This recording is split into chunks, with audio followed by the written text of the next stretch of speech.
Let's continue with my custom adapter. In the previous video, we created my custom adapter constructor having these two parameters, the shapes array list, which is the data source, and the context. Then we created this ViewHolder static class matching the references for the image view and the text view. Now, in this video, we'll create the getView method. To customize what type of view is used for the data object, override getView method and inflate a view resource. So for that, I'll start by getView, click enter, and you can see this is our getView method. I'll remove this return statement and I'll start with my own custom getView. This method will check if a recycled view that went off the screen is available. If it is not, you inflate a new layout and create a ViewHolder instance.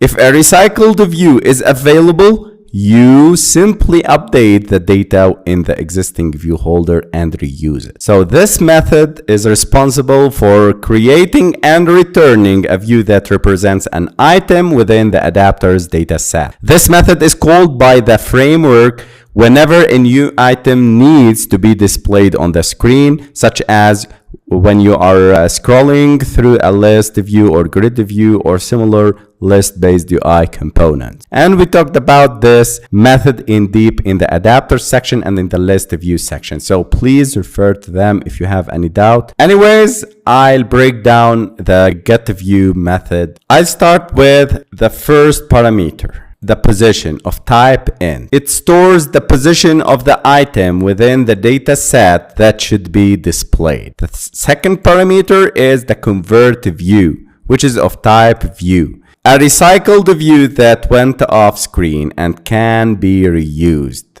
If convert view is null, it indicates that there is no view available for recycling. You need to inflate a new one, and this is what we're going to check, null or not. The third parameter is the parent, which is of type view group. The parent view group that will eventually hold the returned view. Let's start with the first step. Get the shape object for the current position. I'll create shapes equal to get item at specific position, which is the position parameter. The second step is inflating the layout. Here we need to check if the convert view is null or not. For that, I'll create my ViewHolder instance, and I'll create a final result view, or you can display directly or return the convert view. I'll check if convert view equal to null. Here, if the convert view is null, you need to inflate a new layout for the item. This is where you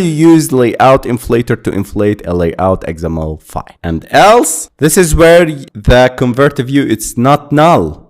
It means there is a view that went off the screen and can be reused. This helps improve performance by avoiding unnecessary views inflations. Let's start with the case that we need to create our new view. I'll start my ViewHolder equal to new my ViewHolder, creating this instance, and layout inflator.